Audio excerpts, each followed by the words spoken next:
Bienvenidos a un viaje por la historia.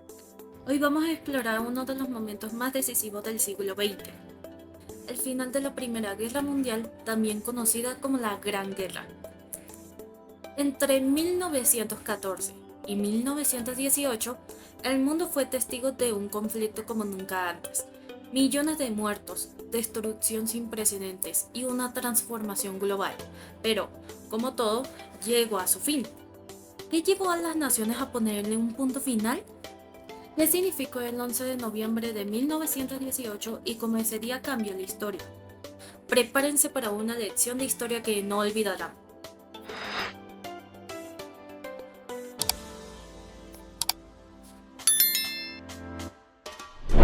Para entender el final de la guerra, primero debemos imaginar cómo estaba el mundo en 1918. Por un lado, Alemania vivía un verdadero colapso.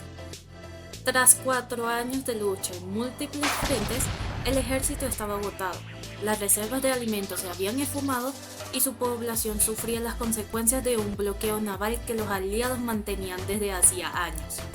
Hambre, descontento social y revueltas internas estaban a punto de estallar. Mientras tanto, los aliados ganaban fuerza. ¿La razón? La entrada de Estados Unidos en 1917. Con tropas frescas, tecnología de vanguardia y recursos casi limitados, los estadounidenses cambiaron las reglas del juego. La moral de los aliados resurgió y las ofensivas de 1918, lideradas por figuras como el mariscal francés Ferdinand Foch, comenzaron a quebrar las defensas alemanas. La ofensiva de los 100 días fue el golpe definitivo. Durante esta campaña, las fuerzas aliadas avanzaron con mucha fuerza y rapidez, recuperando territorio ocupado y dejando al ejército alemán sin capacidad de respuesta. El mensaje era claro: la guerra estaba perdida para Alemania. En este contexto de desesperación, el alto mando alemán tomó la decisión más difícil: buscar un armisticio. Pero, ¿cómo fue este proceso? El 11 de noviembre de 1918, en un vagón de tren estacionado en el bosque de Compiègne. Francia, se escribió una de las páginas más importantes de la historia. Todo comenzó a las 2:15 am. Los representantes alemanes, completamente derrotados, se sentaron frente a los líderes aliados. El ambiente tenso. Alemania sabía que no tenía poder de negociación y los aliados no estaban dispuestos a mostrar clemencia.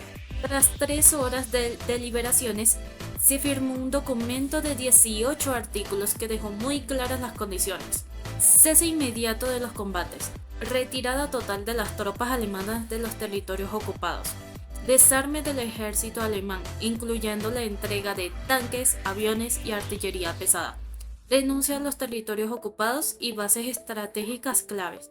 El armisticio entró en vigor a las 11 de la mañana, lo que dio lugar a la icónica frase: la hora undécima del día undécimo del mes undécimo. Las armas finalmente guardaron silencio y un suspiro colectivo recorrió Europa. Pero aunque la guerra terminaba, los desafíos apenas comenzaban.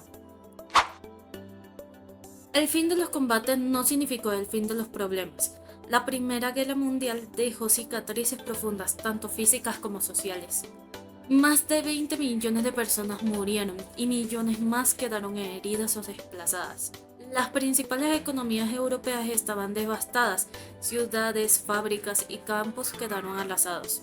En Alemania, las condiciones impuestas por el armisticio y posteriormente por el Tratado de Versalles provocaron un profundo resentimiento. Este descontento sería el caldo de cultivo para el ascenso de movimientos extremos, como el nazismo. Además, los imperios tradicionales no sobrevivieron a la guerra. El austrohúngaro y el otomano colapsaron, dando lugar a una reconfiguración política en Europa y Medio Oriente. Surgieron nuevos países y el nacionalismo comenzó a redefinir el mapa mundial. Por otro lado, Estados Unidos emergió como una potencia mundial, marcando el inicio de una nueva era de influencia global. El armisticio de Compiègne. fue más que el fin de un conflicto, fue el inicio de un complejo proceso de reconstrucción. Aunque marcó un alto en las hostilidades, los problemas estructurales que llevaron a la guerra no se resolvieron. En las décadas siguientes, las tensiones no solo persistieron, sino que se intensificaron. Menos de 21 años después, el mundo volvió a enfrentarse en la Segunda Guerra Mundial, demostrando que las lecciones de 1918 no se habían aprendido del todo. Pero eso ya quedará para otro video. Hoy, más de un siglo después, el recuerdo de la Primera Guerra Mundial nos invita a reflexionar sobre el costo de la guerra y la importancia de la cooperación internacional. ¿Y tú, qué opinas? ¿Crees que hemos aprendido lo suficiente de la historia o seguimos tropezando con las mismas piedras? Déjanos tus comentarios y sigue explorando la historia con nosotros.